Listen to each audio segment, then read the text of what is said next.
Good evening to dear aspirants. जो आज का हमारा जो डिस्कशन रहेगा वो बेसिकली लिटरेरी रहेगा और लिटरेरी थियरी, बेटर टू से पोस्ट कॉलोनियल थियरी पे आज हम डिस्कशन करेंगे और जानेंगे कि पोस्ट कॉलोनियल थियरी एग्जैक्टली है क्या और इसके प्रोपोनेंट कौन है, इसके टर्म्स क्या क्या हैं, कौन सी चीज़ें लिटरेरी टर्म्स के अंडर यूज होती हैं और इसका सिग्निफिकेंस क्या है इंग्लिश लिटरेचर में। तो उन सारी चीज़ों को हम लोग एक वन बाय वन डिस्कस करते हुए चलेंगे। तो बेसिकली आज शुरुआत करेंगे लिटरेरी थियरी से। पोस्ट कॉलोनियल थियरी के बारे में हम लोग इसके बेसिक डेफिनेशन और कुछ डिटेल में भी चर्चा करेंगे, क्योंकि बेसिकली इंग्लिश लिटरेचर में या इंग्लिश लिटरेरी क्रिटिसिज्म में चीज़ें ऐसी होती हैं, थोड़ी कॉम्प्लेक्स होती हैं, because it's not a story जैसा कि हम novels and short stories and drama में देखते हैं। थोड़ी कॉम्प्लेक्स होती हैं, क्रिटिसिज्म से रिलेटेड हैं इसलिए कॉम्प्लेक्स हैं, और चीज़ों को थोड़ा एग्जाम्पल के थ्रू समझेंगे। जो भी चीज़ें रहेंगी उसको हम लोग वन बाय वन डिस्कस करते हुए चलेंगे। तो शुरू करते हैं टाइटल से। जैसा कि हमारा टाइटल होगा वो है पोस्ट कॉलोनियल थियरी। अब पोस्ट कॉलोनियल थियरी टाइटल क्या सजेस्ट करता है, यानी एक ऐसी थियरी जो कॉलोनियलिज्म के बाद आती है, यानी आफ्टर इंडिपेंडेंस। इसलिए इसका नाम दिया गया है पोस्ट कॉलोनियल थियरी, यानी कि कॉलोनियलिज्म के बाद। तो कॉलोनियलिज्म जब खत्म होता है, और जैसा कि इसकी जो बेसिक हिस्ट्री रही है। हेलो काजल, वेलकम। तो बेसिक हिस्ट्री के रूप में हम जानते हैं इसकी शुरुआत होती है एक माइंडसेट से, यानी कि अगर आप इंग्लिश हिस्ट्री को अगर आप समझ सकते हैं कि इंग्लैंड की जो हिस्ट्री रही है वो है ऐसे देशों को कॉलोनाइज करना जो कि उनसे कमजोर थे या जिनके पास उतने एम्यूनेशन नहीं थे जिनके पास। लेकिन इंग्लैंड की जो हिस्ट्री रही है वो है कैप्चर करने की नीति, यानी कि चीज़ों को कैप्चर करना, ऐसी ऐसी जगह पे जाना जहाँ पे लोग जो हैं अवेयर, उतने अवेयर नहीं होते थे। तो अब ये क्या करते थे कि बाई हुक्स एंड क्रुक्स जिसको कह सकते हैं, कि समहाउ लाइक अफ्रीकन कॉन्टिनेंट पे इन्होंने काफी राज किया, लाइक छोटे छोटे countries, Zimbabwe, south Africa, Nigeria. तो ऐसे कंट्रीज थे। इवन एशिया में हमारे भारत पे भी कब्जा हुआ। भारत का जो एक बहुत बड़ा एरिया, जो टेरिटरी थी, उस पे भी इन्होंने कब्जा किया। यहाँ के सामान को उन्होंने अपने देश में वो ट्रांसफर करते थे। यहाँ से कच्चा माल ले जाते थे, वहाँ पे उसको फैक्ट्रीज वगैरह में उसका यूज करके उसको महंगे कीमत पे बेचते थे। तो एक तरह से लूट जो थी वो लूटने की जो नीति थी इंग्लैंड की, वो बहुत शुरू से ही रही है। और ईस्ट इंडिया कंपनी के बारे में हम सब जानते हैं, हिस्ट्री में हमने पढ़ा होगा कि ईस्ट इंडिया कंपनी का जो मेन मोटिव था आने का, वो था बिजनेस का। लेकिन जब वो यहाँ आते हैं, हेलो आर्या जी, वेलकम। तो हाय। तो बेसिकली हम देखते हैं कि चीज़ें ऐसी होती हैं कि अ, लोग समझ नहीं पाते हैं, क्योंकि आप अगर आपके दिमाग में कुछ और चीज़ें चल रही हैं, कुछ इविल जो थॉट्स हैं, और आप आते हैं और आप उनसे हैंडशेक करते हैं, हमारे कंट्री में आते हैं, हमसे दोस्ती करते हैं, हमें हमसे प्लीडिंग करते हैं कि हमें कुछ जगह दे दीजिए और ताकि हम वहाँ रह लें, बिजनेस कर सकें आपके साथ। तो कुछ ऐसा ही होता है। अंग्रेज भी ईस्ट इंडिया कंपनी के थ्रू आते हैं, और चीज़ें जो हैं धीरे धीरे तो ऐसी लगती हैं कि फॉर बिजनेस ही चलेगा या बिजनेस ही वो करेंगे, बट एग्जैक्टली वैसा होता नहीं है। और चीज़ों को वो समझते हैं, फिर इसके बाद कुछ कॉन्स्पिरेसी के थ्रू कुछ यहाँ के लोगों को कह सकते हैं कि अपने में शामिल करके, बहलाकर फुसलाकर, और चीज़ें जो हैं टर्न आउट हो जाती हैं, यानी कि टोटल चेंज हो जाती हैं। जो पर्सपेक्टिव है, जो सिचुएशन है, वो चेंज हो जाती है। इसके बाद क्या होता है कि चीज़ें वो कंट्रोल में ले लेते हैं, फिर वो शासन करना शुरू करते हैं, बड़े बड़े पदों पे अंग्रेज बैठ जाते हैं। और सबसे बड़ा जो उनकी जो थी वो है कन्वर्जन की कॉन्स्पिरेसी, यानी कि हम अपने जैसा ही लोगों को बनाना चाहते हैं। फॉर एग्जाम्पल, अगर आप अंग्रेजों को जहाँ जहाँ पे उन्होंने शासन किया है, चाहे ऑस्ट्रेलिया भी गए हों, चाहे इंडिया में आए, चाहे आपके अफ्रीकन कॉन्टिनेंट्स में गए, इवन अमेरिका में भी अगर आप देखेंगे तो अमेरिका के इंडिपेंडेंस से पहले भी वहाँ पे अंग्रेजी शासन था। तो मूल रूप से वो जहाँ भी गए उन्होंने अपनाने की कोशिश की है, यानी कि उन्होंने अपनी आइडियोलॉजी को, अपने थिंकिंग प्रोसेस को, थॉट प्रोसेस कह लीजिए, थॉट प्रोसेस को वहाँ के इंडिजिनस इंडिजिनस कौन होते हैं, जो लोकल पीपल हैं। तो लोकल पीपल जैसे आम जो नेटिव होते हैं, जो अपने कल्चर को फॉलो करते हैं, अपने रिलीजन को फॉलो करते हैं। बहुत सारे ऐसे अफ्रीकन कॉन्टिनेंट में ऐसे कंट्रीज थे जो कि पैगन थे, यानी कि वो प्रकृति पूजक थे। वो किसी भी गॉड एंड गॉडेसेस को उनके अपनी मान्यता के हिसाब से मानते थे। बट अंग्रेजों की जो नीति थी व्यापार करने की नहीं थी, बल्कि उनका ये था कि इनको क्रिश्चियनिटी को फॉलो कराया जाए। मिशनरीज आना शुरू करते हैं, जैसे फॉर एग्जांपल मदर टेरेसा के बारे में हम सब जानते हैं, that she was presented as a as a worshipper or as a caretaker of the common people or the poor people, but it was totally a different scenario because उनका भारत आना एक मोटिव के तहत था, एक जो कॉन्स्पिरेसी कह लीजिए, क्योंकि ऐसा तो जग जाहिर ही होता है, क्योंकि आप अगर देखेंगे तो लोगों को कन्वर्ट करने के लिए कि क्राइस्ट बहुत अच्छे थे, आपके गॉड एंड गॉडेस जो है वो उनके अंदर उतनी पावर नहीं है, तो रिलीजन को भी डीमीन करके, जो इंडिजिनस रिलीजन है उसको डीमीन करके अपने रिलीजन को अपर साइड करना, अपने रिलीजन को अच्छा बताना, ताकि आप कन्वर्ट हो सके, आप मोटिवेट हो सके और चर्च एस्टैब्लिश करना। धीरे धीरे फिर पादरी या इन सब की जो है यहाँ के लोगों को पादरी बनाना, नन्स बनाना। तो ये एक तरह से प्रोसेस चला, चाहे आप केरल जाएंगे या कोलकाता आएंगे या फिर आप गोवा चले जाइए, बहुत सारे ऐसी जगहों पे उन्होंने चर्च को इस्टेब्लिश किया, वहाँ के लोगों को कन्वर्ट किया और अपने तरीके से जैसे वो चाहते थे वैसा उन सब चीज़ों को वो कराते थे through people, like common people. तो अब ये जो एक माइंडसेट था कि कैसे लोगों को गुलाम बनाया जाए, तो गुलामी के लिए सबसे जरूरी है कि वहाँ के लोगों को अपने जैसा बना लो।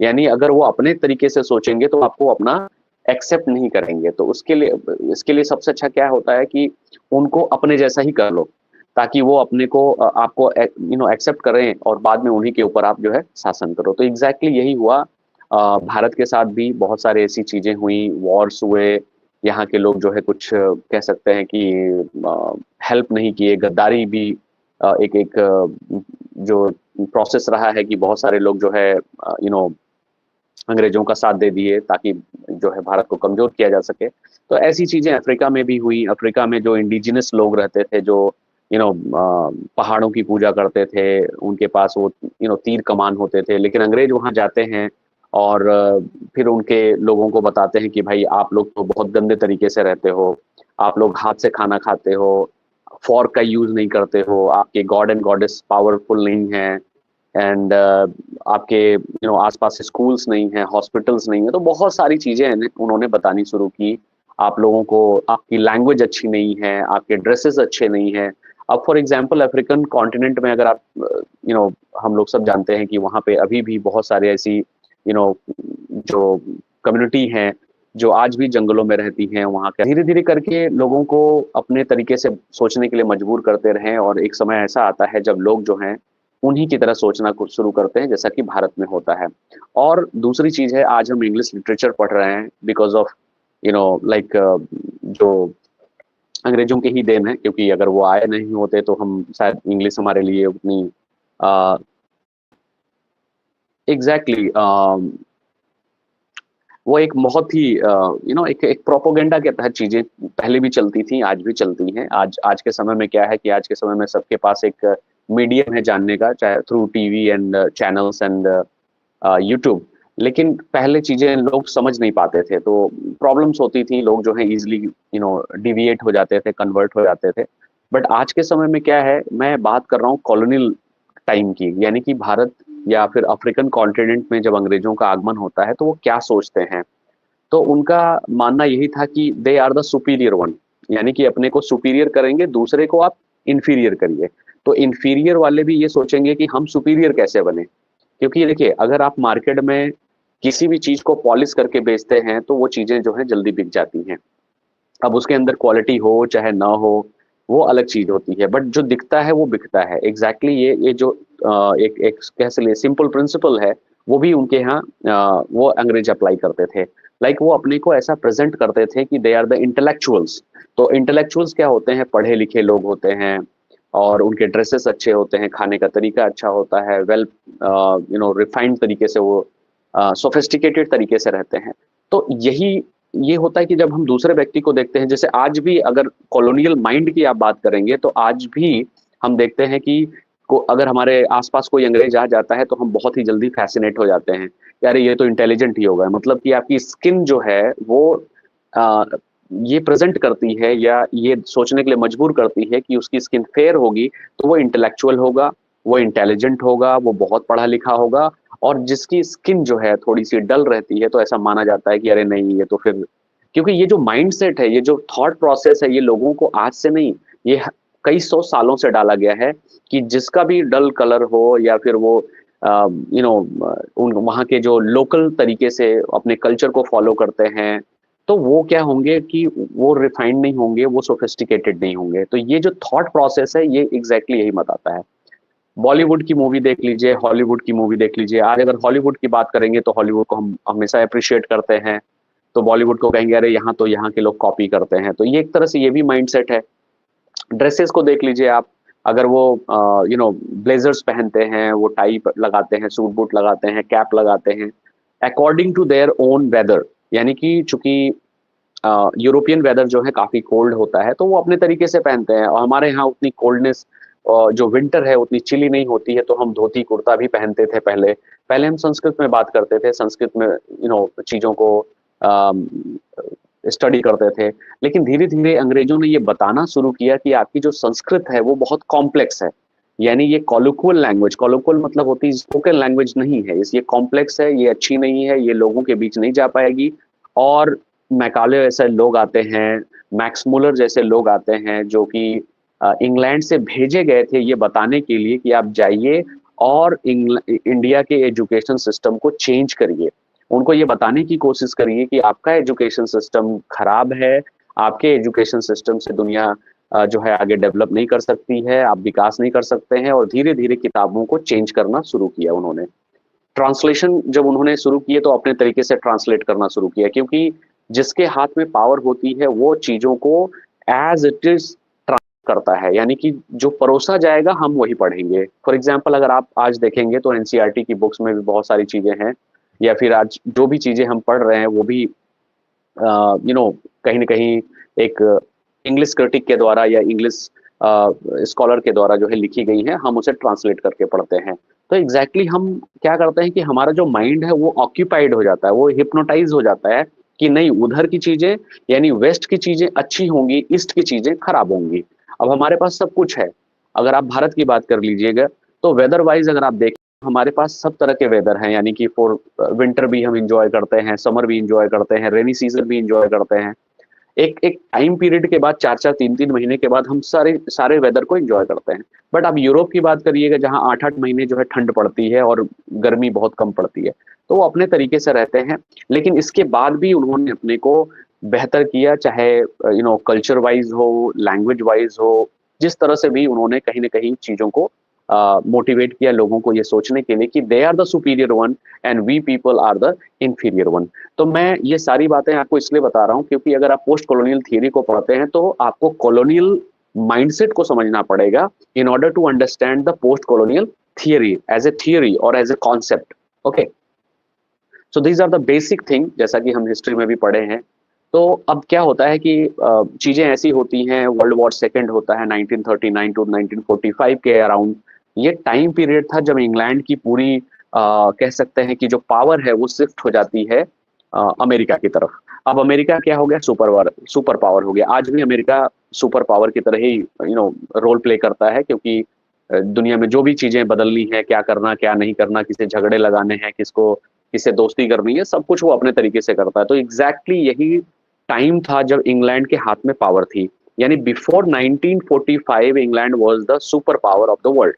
ठीक है, इस कॉन्सेप्ट को ध्यान रखिएगा। उनके हाथ में सब सुपर पावर थी। अब वो क्या करते थे, और एक एक समय ऐसा भी आया था विक्टोरियन टाइम में, यानी क्वीन विक्टोरिया जब इंग्लैंड की क्वीन थी, तो उन्होंने कहा था कि भारत का, सॉरी, इंग्लैंड का सूर्य कभी अस्त नहीं हो सकता है, यानी कभी वो ढल नहीं सकता है। ऐसा क्यों कहा गया है, ये जो एक एक प्रोवर्ब की तरह यूज किया जाता है, क्योंकि अगर अफ्रीका में अगर वो शासन कर रहे हैं, वो ऑस्ट्रेलिया में भी शासन कर रहे हैं, वो एशिया में भी शासन कर रहे हैं, तो एक तरफ सूरज ढलेगा तो दूसरी तरफ उगेगा, यानी कि कभी खत्म ही नहीं होगा। कहने का मतलब है कि एक तरफ दिन होगा तो दूसरी तरफ रात होगी, तो एक तरफ फिर वो अल्टरनेट चेंज होता रहता है। तो ऐसी सिचुएशन कैसे आई, इसके पीछे का लॉजिक मैंने बता दिया है। आप अफ्रीकन लिटरेचर को पढ़िएगा, चिनुआ अचुबे को पढ़िएगा, और बहुत सारे ऐसे वहाँ के जो लोकल राइटर हैं जो कि अफ्रीकन लैंग्वेज में लिखते हैं, बाद में वो चीजें ट्रांसलेट होती हैं, तो you will find the same thing that happened with India. लोगों को कैसे आप मोटिवेट करते हैं, ये वो बहुत अच्छे से जानते थे इंग्लैंड के लोग। तो अब पोस्ट कॉलोनियल थियरी की बात आती है, तो थियरी में हम क्या क्या देखते हैं, ऐसी कौन कौन से टर्म्स हैं, कौन कौन सी बातें हैं जिसको जानना जरूरी है इस थियरी को अच्छे से समझने के लिए। तो मैं कुछ चीजें मैं पढ़ूंगा, और आपको मैं समझाता हुआ चलूंगा। चीजों को ध्यान से देखिएगा, जो भी चीजें आपको डाउटफुल लगती हैं, you can message me and I will reply. Okay, तो शुरुआत करते हैं। कहते हैं European modernity dating back to the 15th and 16th century. जैसा कि मैंने बताया कि यूरोपियन जो कॉलोनाइजेशन है, लोगों को कॉलोनाइज करने का जो प्रोसेस चला है, वो 15 टू 16 सेंचुरी से शुरू हो गया था, यानी कि वहां से एक तरह से शुरुआत हो गई थी। और कॉलोनाइज करने के पीछे का लॉजिक भी मैंने बताया है। ठीक है, लॉजिक यही होता था कि चीजों को लूटिए जितना लूट सकते हैं। अगर उनके पास चीजें नहीं होती थी, ओके, कॉलोनियल मीन्स कब्जा करना, यानी कि अगर आप कॉलोनी बसाना होता है। कॉलोनियल जो है कॉलोनी से होता है, जैसे हमारे यहाँ कॉलोनी होती है, कॉलोनी में जो सेक्टर अलग अलग होते हैं, कॉलोनी ए, कॉलोनी बी, या कॉलोनी का नाम दिया जाता है। तो एग्जैक्टली वो वर्ड आया कॉलोनियल। कॉलोनियल का मतलब होता है कि हम किसी कंट्री में जाते हैं, हाँ, एक एक पर्टिकुलर प्लेस को हम ऑक्यूपाई हैं, वहाँ कॉलोनी बसाते हैं, यानी कि अपने जैसे लोगों को हम वहाँ रखेंगे, वो एक कॉलोनी हो गई। फिर धीरे धीरे करके कब्जा कर लेंगे, वो अलग चीज है, वो तो उनका माइंडसेट पहले से ही तैयार था। तो ये 15 टू 16 सेंचुरी से चीजें शुरू होती हैं। अब इसके बाद क्या होता है, धीरे धीरे टाइम प्रोसेस के बाद अलग अलग तरीके से जो है चीजों को ऑक्यूपाई करना शुरू करते हैं। Modernity emphasize rational and optimal use of resources in order to achieve maximum profit.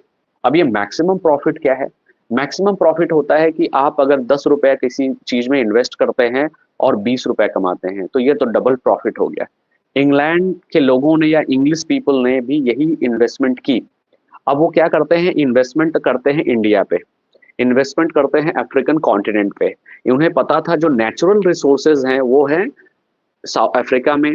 अगर आप दुनिया की सबसे बड़ी खान देखेंगे तो साउथ अफ्रीका में है। बहुत सारे मिनरल्स जो हैं अफ्रीकन कॉन्टिनेंट में पाए जाते हैं। इंडिया में आते थे तो मसाले की खोज उन्हें पता चली।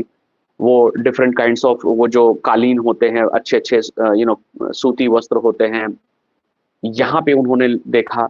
कोहिनूर हीरे का यहाँ पे उनको मिला।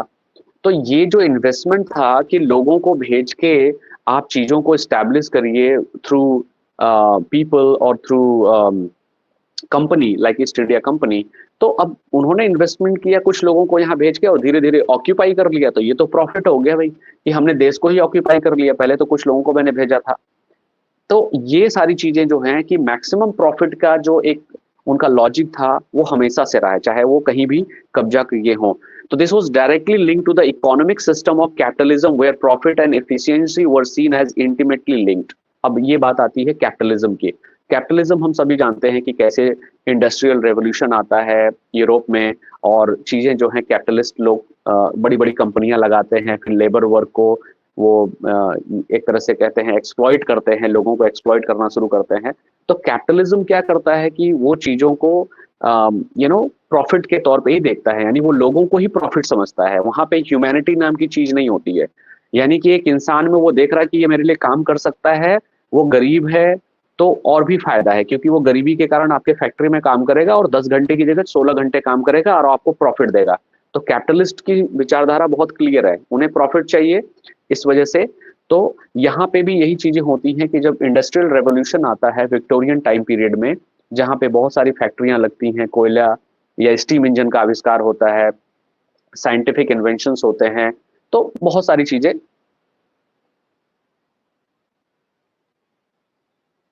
A piece of advice you would give to your younger self. This is modernization. Okay, that is modernization and industrialization after the 17th century needed sources of labor and raw material and market for their product. अब ये जो बात कही गई है, इसको ध्यान से सुनिएगा कि अब प्रॉब्लम क्या है। इंग्लैंड के साथ जो प्रॉब्लम थी, इसको एक, ये जो मैं बताने जा रहा हूं उसको थोड़ा सा लॉजिकली समझिएगा, क्योंकि इंग्लैंड में या यूरोपियन कंट्री में आज भी आप देखेंगे, चाहे फ्रांस हो, चाहे जर्मनी हो, चाहे स्विट्जरलैंड हो, कोई भी कंट्री आज वहां पे जो पॉपुलेशन है वो भारत की तुलना में बहुत कम है। ठीक है, तो ये जो एशियन कॉन्टिनेंट की बात करेंगे, चाइना डोमिनेट करता है बाई पॉपुलेशन एंड इन्वेंशंस में भी, बहुत सारी चीजों में। इंडिया जो है बाई पॉपुलेशन अगर आप देखेंगे तो बहुत ज्यादा है compare to other European countries. तो इंग्लैंड में जो सबसे बड़ी प्रॉब्लम रही है वो है वर्कर्स की। अब ये वर्कर्स उनके पास क्यों नहीं है? क्योंकि जब आप अपने को सुपीरियर मानेंगे, यानी कि आप पहले से ही ये मान के चले हैं कि दुनिया की सारी जो सिविलाइजेशन है वो इंफीरियर है, हम सुपीरियर हैं क्योंकि हम इंग्लिश बोलते हैं, हमारे पास ये सारी चीजें हैं, स्टीम इंजन है, हमारे पास ये है। तो अब प्रॉब्लम क्या होती है कि सारे जब अच्छे हो जाएंगे तो वो वर्कर का काम कौन करेगा? कहने का मतलब एक घर में सारे लोग जब सोफे पे बैठेंगे तो ये झाड़ू पोछा कौन लगाएगा? तो झाड़ू पोछा लगाने के लिए भी कुछ लोगों की जरूरत पड़ती है। तो ये चीजें एग्जैक्टली इंग्लैंड के साथ भी हुई। अब उन्हें लगा कि सारे मालिक ही हैं, सब तो कैपिटलिस्ट हो गए, सब तो बिजनेसमैन हो गए। अब उन्हें वो फैक्ट्री में काम कौन करेगा? कोयला कौन फेंकेगा? कौन स्टीम इंजन को चलाएगा? या वैसे काम कौन करेगा जो बहुत मीन है, डिमीनिंग है? तो अब प्रॉब्लम क्या हुई कि उन्हें वर्कर्स की जरूरत है। तो वर्कर्स कहाँ मिलेंगे? एशिया में मिलेंगे। वर्कर्स इंडिया से गए, इसलिए आपने देखा होगा कि कैरिबियन में बहुत सारे इंडियंस रहते हैं। आपने देखा लंदन जो है दुनिया का सबसे बड़ा मल्टीकल्चरल प्लेस हो चुका है, इंग्लैंड, और स्पेशली लंदन की बात हो रही है। अभी वहां का मेयर भी जो है एक कोई सादिक खान करके है। तो आप समझ सकते हैं, इवन इंग्लैंड के प्राइम मिनिस्टर भी इंडिया के रह चुके हैं, इंडियन ओरिजिन के रह चुके हैं। तो ये आप कैसे देखते हैं, ये जो मल्टीकल्चरल सोसाइटी कैसे डेवलप होती है इंग्लैंड में? बिकॉज ये यहाँ पे इसको समझिएगा कि modernity directly led to voyage of discovery for trade routes and conquest, control over resources in other parts of the world. Colonialism emerged out of this process of industrial modernity and its capitalist mode of production. तो colonialism का जो सबसे बड़ा कारण रहा है वो यही रहा है कि उन्हें प्रॉफिट चाहिए था, इंग्लैंड को प्रॉफिट चाहिए था। इंग्लैंड की महारानी, इंग्लैंड के किंग, इंग्लैंड के जो गवर्नमेंट थी उसको मैक्सिमम प्रॉफिट चाहिए था कि ताकि वो दुनिया पे शासन कर सके, दुनिया के सबसे अमीर देश बन सके। तो ये उनका मेन मोटिव रहा, चाहे अफ्रीका हो, चाहे एशिया हो, चाहे अमेरिका हो। तो ये उनकी अपनी एक थियरी रही है। Colonialism can be described as the process of settlement by European in Asia, Africa and South America territories. तो जैसा कि मैंने बताया कि कॉलोनियलिज्म बेसिकली अगर आप उसको डिस्क्राइब करेंगे सिंपल सेंटेंस में, तो एक सेटलमेंट है, यानी कि अंग्रेजों का सेटलमेंट है, चाहे एशिया में, चाहे अफ्रीका में, चाहे अमेरिका में, इन ऑर्डर टू कैप्चर और टू एक्सप्लॉयट देयर रिसोर्सेज। यानी रिसोर्सेज जो हैं, जो मिनरल्स हैं, उसको हम एक्सप्लॉइट कैसे करेंगे, इसके लिए वो वहां जाते हैं और अपने को एस्टैब्लिश करते हैं। तो अभी अभी बात हो रही है कॉलोनियलिज्म की, यानी कि कैसे कॉलोनियलिज्म, फिर बाद में होगी कि पोस्ट कॉलोनियल क्या है। पहले कॉलोनियलिज्म को समझेंगे, इसके बाद पोस्ट। पोस्ट का मतलब होता है बाद का, ठीक है, जो सिंपल टर्म है वो है बाद का, पोस्ट का मतलब होता है बाद। It was an exploitative mechanism, यानी कि अंग्रेजों के द्वारा एक तरह से एक एक्सप्लॉइट करने का तरीका निकाला गया, मैकेनिज्म निकाला गया। इकोनॉमिक एक्सप्लॉयटेशन, यानी भारत की इकोनॉमी, जैसे कि भारत को सोने की चिड़िया कहा जाता था। अब भारत को सोने की चिड़िया कहा जाता था, ये अंग्रेजों को पता था। कैसे पता था? जब वो यहाँ आते हैं तो यहाँ के राजाओं का रहन सहन देखते हैं, यहाँ के लोगों का खाना पीना देखते हैं।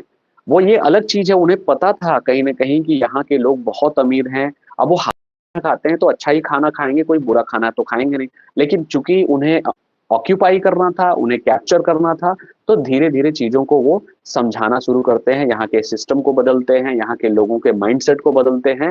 वो अलग चीज है, वो उनकी कॉन्स्पिरेसी थी। कहते हैं ना कि यहाँ जो आता था पहले मेहमान बन के आता है, बाद में रह जाता है और कहता है कि हम यहीं के हैं।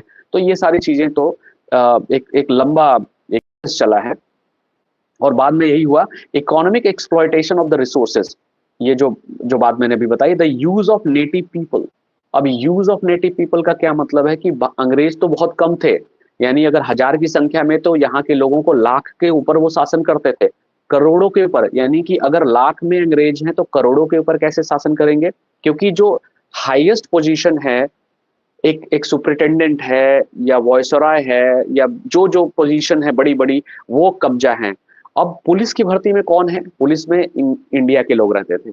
जालियांवाला बाग हत्याकांड हुआ, जिसमें आपको जानकर हैरानी होगी कि आदेश देने वाला अंग्रेज है और गोली चलाने वाले भारत के लोग थे। तो ये भारत के लोग ही पुलिस थे, ये इंग्लैंड के लोग नहीं आए थे गोली चलाने के लिए जालियांवाला बाग में। तो ये आप समझ सकते हैं कि यहीं के लोगों को पुलिस में भर्ती करो और यहीं के लोगों को बंदूक देके लोगों को अपने ही लोगों को मारो, यानी कि उन्हें पेमेंट दो, तो पेमेंट देंगे तो भाई आदेश देंगे साहब तो गोली चलाएंगे। तो एग्जैक्टली इसी को कहते हैं कि कैसे आप सोचिए एक्सप्लॉइट करते हैं। तो ये चीजें अंग्रेज बहुत अच्छे से करते थे कि use native people, the conquest of territory, territory बढ़ाना है, अपना एरिया बढ़ाना है। तो इंग्लैंड ने अपनी टेरिटरी कहां कहां तक बढ़ा ली, ये आप समझ सकते हैं। मार्केट, बाजार को बढ़ाना है, यानी कि अगर आपको प्रॉफिट कमाना है तो आपको बाजार, मार्केट को बढ़ाना पड़ेगा। अगर आप लिमिटेड हैं तो आपके पास पैसा भी लिमिटेड होगा, रिसोर्सेज भी लिमिटेड होंगे। Based on the difference in race, culture, forms of knowledge, technological advancement and political system between the Europeans and the native। अब एक चीज और होती है कि कहते हैं ना कि लॉलीपॉप देना होता है। लॉलीपॉप, जैसे बच्चा रो रहा है, आपने उसे लॉलीपॉप दे दिया, वो मुंह में लॉलीपॉप रख के चुप हो जाएगा। एग्जैक्टली वही होता था। जब भी कोई विद्रोह करना शुरू करता था किसी इंडिजिनस या नेटिव पीपल, आप उसे लॉलीपॉप दे देते थे, आप उसे कुछ एक तरह से घूस दे देते थे, आप इसे किसी तरह का पद दे देते थे। गुड इवनिंग, गुड इवनिंग मनसा। तो ये सारी चीजें लोगों को एक तरह से चुप करा देती थी। अब बात आगे करते हैं the European master. European master मतलब अंग्रेज जो लोग यहाँ आए, जो बड़े पद पे आए, possess the power to govern. अब उनके पास गवर्नमेंट की सरकार, जो सरकार थी, वो जो पावर था सरकार का, वो उनके हाथ में था। नेटिव्स वर सब्जेक्ट्स, ध्यान दीजिएगा, नेटिव्स वर सब्जेक्ट, जो यहाँ का कॉमन पीपल है वो सब्जेक्ट है और वो जो है मालिक हैं। यानी यहाँ के लोग केवल काम करने के लिए यूज होते थे। आप ऐसे ऐसे काम उनसे कराए जाते थे। आपने, अगर आपने हिस्ट्री पढ़ी होगी, हिस्ट्री की बुक्स में भी आप पाएंगे कि यहाँ के लोगों को ही महलों में काम कराया जाता था, उनसे हाथी, घोड़े या फिर और भी बहुत सारी चीजों को काम कराया जाता था। तो साहब का जो रखना है, यानी सेवा करनी है, वो यही के लोग करते थे। तो आप समझ सकते हैं कि यहाँ के लोगों को इन्हीं के देश में, हम यानी हमारे ही देश में, हमारे ऊपर ही कब्जा करके हम ही से काम करवा रहे हैं और ये कह के काम करवा रहे हैं कि हम आप मालिक हैं, हम नहीं रहते तो तुम नहीं रहते, तुम्हारा कोई जो आइडेंटिटी है वो खत्म हो गई है। इसी को आइडेंटिटी लॉस कहते हैं। When you start behaving like your lord and ladies, then you will forget your identity। और यहीं से क्राइसिस शुरू होता है। अब ये आइडेंटिटी क्राइसिस में इसमें बताऊंगा कि आइडेंटिटी क्राइसिस एग्जैक्टली होता क्या है। जब आप अपनी आइडेंटिटी को भूल जाते हैं और आप जब अपने साहब को इमिटेट करते हैं कि अरे साहब तो ऐसे खा रहे हैं, साहब तो चम्मच से खाना खा रहे हैं, साहब तो फॉग से सूप पी रहे हैं, और चीजें अलग तरीके से सोचने लगते हैं, तो ना आप इधर के रहते हैं ना आप इधर के रहते हैं। तो ये जो आइडेंटिटी क्राइसिस इसी को कहते हैं और ये बहुत ही कॉम्प्लेक्स सिचुएशन होती है लोगों के लिए। आगे देखते हैं क्या है। The system to created by the master, these structures were sustained not merely by the use of military and economic powers, these were expectedly central to it, but through a complex dynamic representation and discourse। ध्यान दीजिएगा, दो बातों पे ध्यान दीजिएगा। दो आपके जो टर्म आए हैं, एक है रिप्रेजेंटेशन और दूसरा है डिस्कोर्स। डिस्कोर्स और रिप्रेजेंटेशन मैं बता दूं, अगर आप ध्यान से सुन रहे होंगे, तो discourse and representation is more dangerous than any weapon in the world. दुनिया में बंदूक, तोप और परमाणु बम से भी ज्यादा खतरनाक रिप्रेजेंटेशन और डिस्कोर्स है। ये पोस्ट कॉलोनियल थियरी की एक बेसिक जो टर्म है उसको समझने की कोशिश करिएगा। कैसे है मैं बताता हूं। डिस्कोर्स क्या होता है। डिस्कोर्स का मतलब होता है जैसे दो लोग बैठे हैं, अलग अलग कल्चर के लोग, मेरी लैंग्वेज अलग है, आपकी लैंग्वेज अलग है। मान लीजिए आप इंग्लिश बोलते हैं, मैं हिंदी बोलता हूं, और अब यहां से डिस्कोर्स शुरू होता है। डिस्कोर्स ये शुरू होता है कि आप अपने को सुपीरियर बताने के लिए पॉइंट रखेंगे। मैं बताऊंगा, मैं अपने कल्चर की बड़ाई करूंगा कि मेरे कल्चर में ऐसा होता है, वैसा होता है, और आप कहीं ना कहीं ऐसे पॉइंट्स को रखेंगे या ऐसे चीजों को बताएंगे जिससे मैं मोटिवेट हो जाऊंगा, मैं आपकी तरह सोचना शुरू कर दूं। इनको कहते हैं डिस्कोर्स। यानी आपने अपनी आइडियोलॉजी को मेरे ऊपर थोप दिया और ये कह के कि मैं अच्छा हूं, आप मुझे मानो, आपको ये मानना पड़ेगा। और डिस्कोर्स का मतलब होता है बातें रखना, यानी चीजों को समझाना बुझाना, चाहे जैसे भी करके उसे बता देना कि I am the superior one and you are the inferior one. तो यही है डिस्कोर्स। और रिप्रेजेंटेशन क्या होता है? रिप्रेजेंटेशन का मतलब होता है प्रतिनिधित्व करना। अब अब आप कहते हैं कि मैं आया हूं, मैं अब भारत को रिप्रेजेंट करूंगा, यानी कि before 1947 who were the representative of our country? English people were the representative of our country. तो आप सोचिए, इंडिया, भारत, हिंदुस्तान, यहाँ के लोग, यहाँ का कल्चर, हमारे देवी देवता, हमारे अपने ट्रेडिशंस, वैल्यूज जो भी थे, मोरालिटी, सब कुछ रहते हुए भी, यहाँ की अपनी भाषा रहते हुए भी, अंग्रेज कहीं हजारों किलोमीटर से आते हैं और आपके ऊपर शासन करते हैं और आपकी कंट्री को रिप्रेजेंट कर रहे हैं इन द वर्ल्ड, पूरी दुनिया में। आप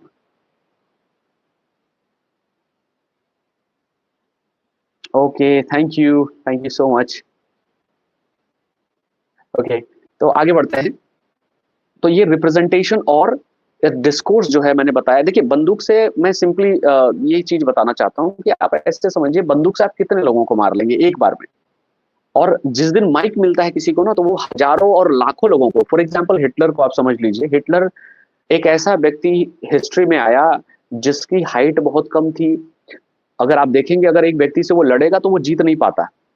लेकिन क्या हुआ, with the power of discourse और with the power of speech, उसने पूरे जर्मनी को अपने कब्जे में कर लिया, अपने आइडिया से, अपनी स्पीचेस से।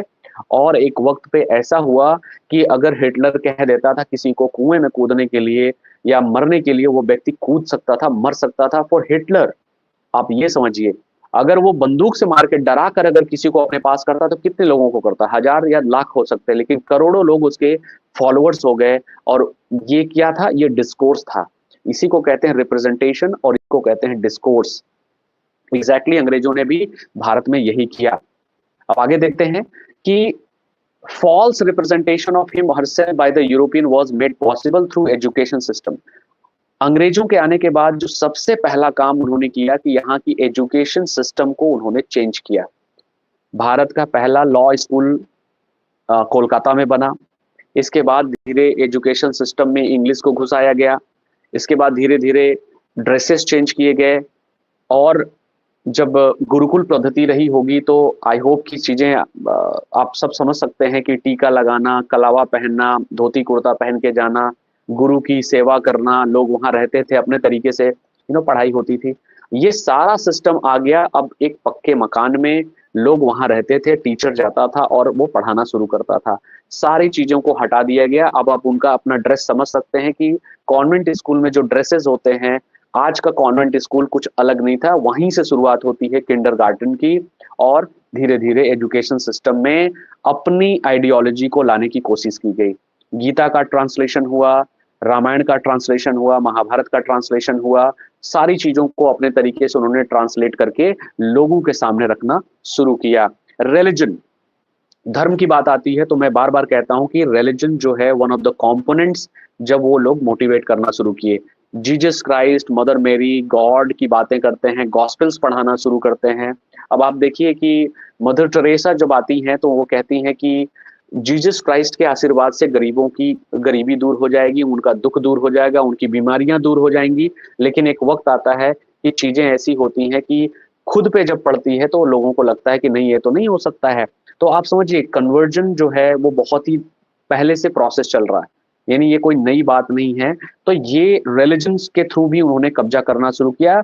The law, the history of nations like India and countries in Africa is therefore very often a history written documented by Europeans. ये एक बहुत बड़ा फैक्ट है कि अफ्रीका का जो नेशनल डॉक्यूमेंट है, अफ्रीका की जो हिस्ट्री है, वहां का कल्चर है, वहां के लोग न लिखकर अंग्रेजों के द्वारा लिखी गई, यूरोपियंस के द्वारा लिखी गई।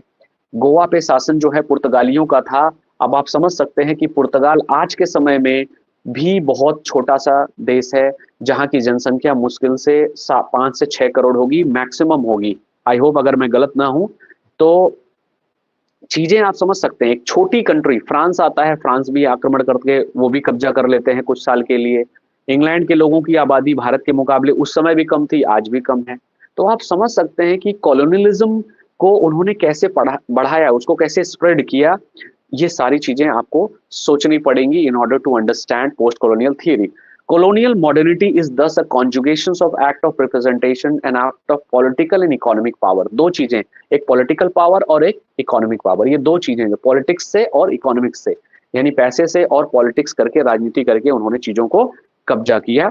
और 20th सेंचुरी में अगर आप बात करेंगे तो ये सारी चीजें भी अप्लाई होती हैं। They interpreted, they मतलब English people, they interpreted colonialism as something more than mere military political power weaving as a process of cultural domination through representation, discourse, documentation। तो जैसा कि मैंने डिस्कस किया कि दो तीन चीजों को उन्होंने हथियार बनाया, और जैसे representation, discourse and documentation. Okay, आगे देख लेते हैं क्या क्या और भी इंपॉर्टेंट फैक्ट्स हैं कि post colonial theory focuses on question of race. अब बात करते हैं पोस्ट कॉलोनियल की। अब पोस्ट कॉलोनियल टाइम पीरियड कब आता है? जैसे भारत की आजादी जब 1947 में होती है, आजाद होता है देश, तो चीजें होती हैं कि यहाँ के लोग लिखना शुरू करते हैं। कॉलोनियलिज्म जो था वो खत्म हो चुका है। अब आप ऐसा समझिए कि वो आए, उन्होंने लूटा, उन्होंने अपने तरीके से शासन किया, चाहे 100 साल, 200 साल, 300 साल जो भी उनका शासन था, वो आते हैं और छोड़ के चले जाते हैं। यानी कि हमें हमें आजादी मिलती है, अब हम आजाद देश हैं। अब हम यहाँ क्या करते हैं कि आजादी के बाद भी, ध्यान से सुनिएगा, कि आजादी के बाद भी ऐसा नहीं होता है। हाय राखेल। ओके, आजादी के बाद भी उनके जाने का जो प्रभाव है, जो इम्पैक्ट है, जो उनकी आइडियोलॉजी है, वो आज भी जीवित है। यही पोस्ट कॉलोनियल थियरी है कि कॉलोनियल जब तक थे तो थे, ऐसा नहीं हुआ कि उनके जाने के बाद हमने उनको फॉलो करना छोड़ दिया। Yes, Charles Wilkins, exactly. तो गीता का ट्रांसलेशन हो, और भी बहुत सारे मैक्स मुलर वगैरह आते हैं, वो भी काफी चीजों को ट्रांसलेट करते हैं। ओके, तो शिवम, कॉलोनियल इसमें अभी तक जो समझ में आया हो, या जो ना समझ में आया हो चीजों को, वो आप पॉइंट आउट कर सकते हैं। ओके, तो मैं क्या कह रहा था कि चीजें ऐसी होती हैं कि कॉलोनियलिज्म के बाद जो है, ओके, एग्जैक्टली ईयर तो नहीं पता शिवम, लाइक भगवत गीता ना। ओके, हाँ, ये इस तरह के क्वेश्चंस बनते हैं कि जैसे match A and match B, जो मैचिंग क्वेश्चंस होते हैं, उससे भी क्वेश्चंस बनते हैं कि खास करके नेट वगैरह एग्जाम्स में, कि भगवत गीता या फिर रामायण या महाभारत का ट्रांसलेशन किस ईयर में या फिर किसने किया, इस तरह के क्वेश्चंस भी बनते हैं। तो उसको थोड़ा डिटेल में देखिएगा। फिलहाल हम बात करते हैं पोस्ट कॉलोनियल थियोरी की। कॉन्सेप्ट को अगर आप समझ लेंगे तो चीजें आसान हो जाएंगी। कॉन्सेप्चुअल क्वेश्चंस भी बनते हैं, उस पर थोड़ा सा हम लोग अभी फोकस कर रहे हैं। ओके, तो इससे रिगार्डिंग अगर अभी तक चीजें जो आपको ना समझ में आई, you can ask me. Okay, तो कॉलोनियलिज्म के बाद का मैं सिचुएशन बता रहा हूँ कि जैसे आज भी हम इंग्लिश माइंडसेट को जी रहे हैं, आज भी हम इंग्लिश लाइफ को जीते हैं। जैसे फॉर एग्जांपल आप समझिए कि भारत में अल्कोहल का कोई बहुत बड़ा यूज नहीं था। ओके, ऐसा नहीं था कि बिना अल्कोहल के लाइफ नहीं चलती रही होगी, या फिर सिगरेट के या सिगार के लाइफ नहीं चलती रही होगी।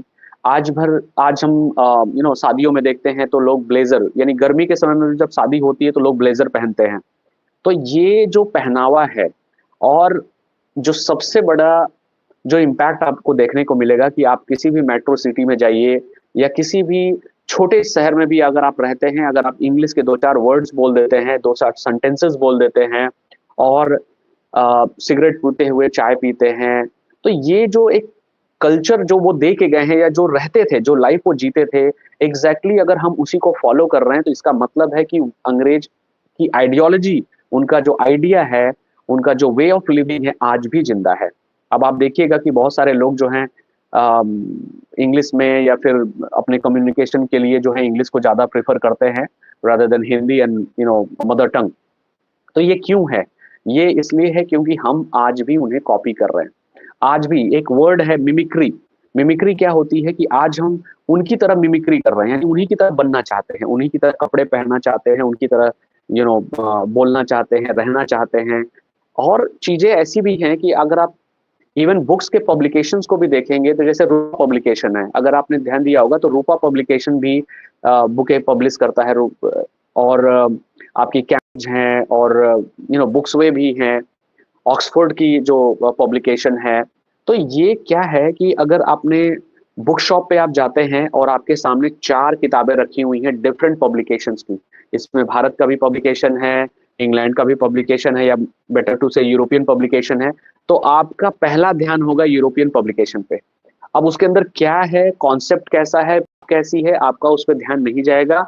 ध्यान ये जाएगा कि एक अंग्रेज ने लिखा है, इंग्लैंड से पब्लिश हुई है या यूरोपियन कंट्री से पब्लिश हुई है, तो अच्छा ही होगा। अब अच्छा होगा नहीं होगा वो अलग चीज है, लेकिन आप उठाते उसी किताब को हैं। अगर ऐसा नहीं है तो आप मुझे मैसेज करके बताइए कि सर ये मैं गलत बोल रहा हूँ। यही है, ये तो कॉलोनियल माइंडसेट आज भी हमारे अंदर है ना। तो ये सारी चीजें आज भी बहुत सारे लोग जो हैं इंग्लैंड को फॉलो करते हैं, अमेरिका को फॉलो करते हैं। क्यों? क्योंकि उनको फॉलो करने के पीछे लॉजिक यही है कि they are the superior, they are still the superior one. मतलब जैसा दिमाग में भर के गए हैं 200 साल पहले, वो आज भी जिंदा है। यही तो पोस्ट कॉलोनियल थियरी इसी को स्टडी करती है। मैं अगर सिंपल सेंटेंस में बताऊं या सिंपल वे में आपको समझाऊं कि पोस्ट कॉलोनियल थियरी जो है वो स्टडी क्या करती है, कि आफ्टर कॉलोनियल जो चीजें हैं, आफ्टर इंडिपेंडेंस जो चीजें हैं, जो सिचुएशन है, जो आइडियोलॉजी है, जो आइडिया है, वे ऑफ लिविंग है, कल्चर है, आज भी हम चीजों को वैसे ही फॉलो करना चाहते हैं। हम अंग्रेजों की तरह रहना चाहते हैं, और इसी सब की स्टडी जो करता है वो है पोस्ट कॉलोनियल थियरी। अब बहुत सारी इसमें इसमें जो कुछ ऐसे टर्म्स भी आते हैं, अगर आपको मैं बताऊं तो जैसे कॉलोनियलिज्म एक टर्म है, पोस्ट कॉलोनियलिज्म भी एक टर्म है, adhering, the word adhering, OTHERING, adhering क्या होता है, मतलब अदर से है। लाइक ईटिंग डोसा और idli not with hands, with knife and spoon. Exactly Kajal, exactly यही है कि अगर आपको जो चीजें हाथ से खाने लायक हैं, अब वो क्या करती हैं कि आपको, चूंकि आपको फॉर्क एंड स्पून का यूज करना है तो आप उसे खा रहे हो। वो खाया जा रहा नहीं खाया जा रहा, आपके सर के आपके कपड़े पे गिर जा रहा, उससे कोई मतलब नहीं है। You have to be very like English. तो यही है, यही एग्जैक्टली इसी को मैं बता रहा हूं। तो यहाँ पे अदरिंग भी एक टर्म है जो बताता है कि कॉलोनाइज्ड कॉलोनाइज्ड लोग जो थे, जो हम लोग जो थे कॉलोनाइज थे, वो हम इंफीरियर हैं and they are the superior one. ये अदरिंग है। सबअल्टर्न, सबअल्टर्न क्या होता है? ये एक टर्म है जिसमें मार्जिनलाइज्ड ग्रुप विदाउट वॉइस। सबअल्टर्न का मतलब होता है, ये गायत्री स्पिवेक एक क्रिटिक हैं जिन्होंने कैन द सबअल्टर्न स्पीक, इनका जो इस एसे है उसका टाइटल है कैन द सबअल्टर्न स्पीक। ये एक क्वेश्चन मार्क है इसके लास्ट में। ये इन्होंने ऐसे लिखा है पोस्ट कॉलोनियल थियरी पे, और उन्होंने एक टर्म दिया है सबअल्टर्न, यानी ऐसे लोग जिनके पास वॉइस नहीं है, कहने के लिए माइक नहीं है, यानी वो बोलना चाहते हैं, वो कम्युनिकेट करना चाहते हैं, बट उनके पास पावर नहीं है कम्युनिकेशन की, अपनी बात को रखने की। तो ऐसे लोगों को सबअल्टर्न कहते हैं। और नेक्स्ट टर्म है हाइब्रिडिटी।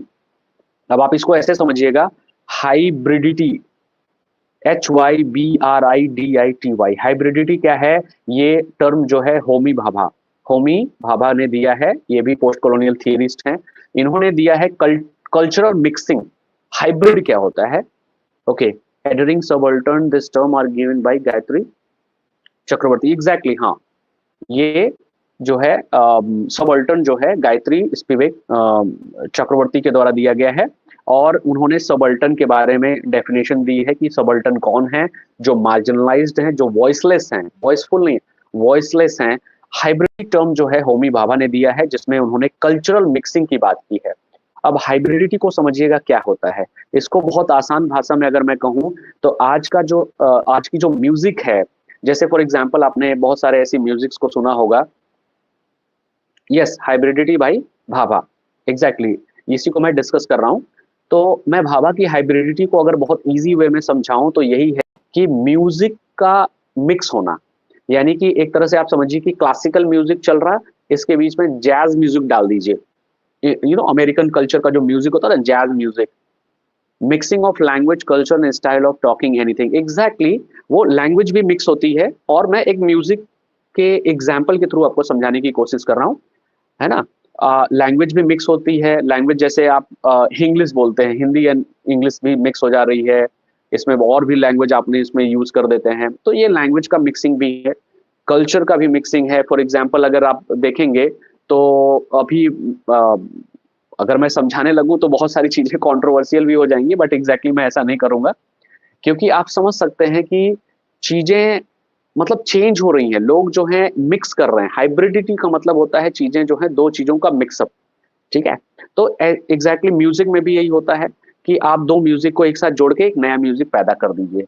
अब जैसे पहले या तो हिंदी रहती थी या तो इंग्लिश रहती थी, आपने दोनों को जोड़ दिया, इंग्लिश हो गई। हिंदी भी बोल रहे हैं, इंग्लिश भी बोल रहे हैं, जैसे मैं कम्युनिकेट कर रहा हूं तो इंग्लिश में मान लीजिए मैं पढ़ रहा हूं, आपको हिंदी में उसको मैं बता रहा हूं। तो ये कल्चरल का मिक्सअप भी है। जैसे आपने देखा होगा कि कुछ लोग जो है धोती कुर्ता, तो पहले धोती और कुर्ता होता था, अब जो है धोती गायब है, नीचे कुछ और कुर्ता ऊपर पहन रहे हैं। यानी कि फॉर एग्जाम्पल अगर आप कम्युनिस्ट, स्पेशली कम्युनिस्ट लोगों को देखेंगे तो ऊपर कुर्ता है और नीचे जींस है, तो ये क्या है, ये हाइब्रिडिटी है। आपने जींस जो है अंग्रेजों का ले लिया, कुर्ता भारत से ले लिया, ये हाइब्रिडिटी है। इसको समझने के लिए मैंने ये बता दिया। अगला टर्म है मिमिक्री। मिमिक्री क्या है, ये भी भाभा के द्वारा दिया गया है। मिमिक्री जो है इमिटेशन ऑफ कॉलोनाइजर, यानी आप अंग्रेजों को अगर कॉलोनाइज उनको मिमिक्री कर रहे हैं, मतलब फॉलो कर रहे हैं, एग्जैक्टली वैसा ही बनने की कोशिश कर रहे हैं, तो इसको हम कहते हैं मिमिक्री। यानी कि आप किसी को कॉपी कर रहे हैं, इसी को हम मिमिक्री कहते हैं। और इसमें एक टर्म आता है डायस्पोरा। डायस्पोरा जो है ये भी टर्म है, ये भी पोस्ट कॉलोनियल थियरी का एक पार्ट है, एक टर्म के तौर पे यूज होता है। जितने भी मैं टर्म्स बता रहा हूँ इसको आसान लैंग्वेज में समझाने की कोशिश कर रहा हूँ। डायस्पोरा क्या है, people living away from homeland. अब ये डायस्पोरा है, जैसे आपने मोनिका अली के नाम सुना होगा, आपने भारत के बहुत सारे ऐसे राइटर हैं, जैसे आपके क्या कहते हैं, सलमान रुश्दी का नाम सुना होगा। और ऐसे राइटर जो भारत के ओरिजिन से हैं और आज जाके वो इंग्लैंड या यूरोपियन या फिर अमेरिकन कॉन्टिनेंट में जाके बस गए हैं, और वो लिखते हैं। लेकिन लिखते किसके लिए है, लिखते हैं भारत के लोगों के लिए, लिखते हैं यहाँ के लोगों के लिए, यहाँ के कल्चर को दिखाते हैं, यहाँ की लैंग्वेज को भी दिखाना चाहते हैं। लैंग्वेज खैर इंग्लिश रहेगी, बट ये जो सेंटिमेंट है ना वो इंग्लिश नहीं ना होके इंडियन सेंटिमेंट को दिखाते हैं। आपके कैरेक्टर इंडियन होंगे, ठीक है। तो बहुत सारे ऐसे कैरेक्टर जो भारत के हैं, इनका नाम है, जैसे आपने वीएस नेपाल के भी बहुत सारे ऐसे नॉवेल्स में देखा होगा, तुलसी कैरेक्टर को आपने देखा होगा, पढ़ा होगा। तो ये क्या है, ये डायस्पोरा है, यानी आप भारत के बारे में सोच रहे हैं, यहाँ के सेंटिमेंट्स को सोच रहे हैं, ठीक है। Diasporic writer example of Salman Rushdie, exactly very true, ठीक है। सलमान रुश्दी जो है डायस्पोरिक हैं, यहाँ के कैरेक्टर को लेते हैं, सेंटिमेंट्स यहाँ के दिखाते हैं और चीजें वहां लिखते हैं, यानी इंग्लैंड में रह के लिखते हैं या अमेरिका में। डीकोलोनाइजेशन भी एक टर्म है, तो जैसा कि मैंने बताया। और एक टर्म आता है थर्ड स्पेस। थर्ड स्पेस क्या है, a space where hybrid identities are formed, destroyed the idea of fixed culture. ये थर्ड स्पेस एक टर्म आता है जो कि, और सबसे इंपॉर्टेंट जो टर्म है पोस्ट कॉलोनियल थियरी का, वो है ओरिएंटलिज्म, ठीक है। ये टर्म अगर आप समझ गए तो आप पोस्ट कॉलोनियल थियरी को भी समझ सकते हैं, क्योंकि इस टर्म को दिया था एडवर्ड सईद ने। एडवर्ड सईद एक पोस्ट कॉलोनियल थियरिस्ट हैं, बहुत ही फेमस थियरिस्ट हैं, ये प्रोफेसर भी हैं, अमेरिका में पढ़ाते हैं। तो एडवर्ड सईद ने एक बुक लिखी थी, ओरिएंटलिज्म की एक बुक लिखी थी, जो कि 1978 में पब्लिश होती है। ओरिएंटलिज्म में इन्होंने क्या दिखाने की कोशिश की है कि कैसे अंग्रेजों ने या इंग्लिश लोगों ने हमारे कल्चर को डिस्ट्रॉय किया, कैसे उन्होंने चीजों को एक तरह से वैनिश करने की कोशिश की, खत्म करने की कोशिश की और अपने कल्चर को थोपने की कोशिश की। और ओरिएंटलिज्म में ये सारी बातें बताई गई हैं। फॉर एग्जाम्पल अगर आपको मैं एग्जाम्पल से समझाऊं नॉवेल के थ्रू, तो पैसेज टू इंडिया आपने पढ़ी होगी ईएम फॉस्टर की। ईएम फॉस्टर की पैसेज टू इंडिया में अगर आप देखेंगे तो एग्जैक्टली ओरिएंटलिज्म को ये डिस्क्राइब करता है कि कैसे अंग्रेज यहाँ आते हैं, अंग्रेजों का शासन होता है, अंग्रेजी जज होता है, अंग्रेज के लोग ही वहाँ पे घूमना चाहते हैं, यहाँ के लोगों को वो अपने तरीके से इंटरप्रेट करते हैं, यहाँ पे चार्जेस भी यहाँ के लोगों को लगते हैं। तो अगर आप पैसेज टू इंडिया को डीपली पढ़ेंगे तो you will understand this concept. Okay, तो ओरिएंटलिज्म एक बहुत ही फेमस बुक है जो कि 1978 में पब्लिश होती है, और इस किताब के थ्रू जो है पोस्ट कॉलोनियल थियरी को अच्छे से समझाने की कोशिश की गई है। तो अगर इसको सम अप करूं तो लास्ट की कुछ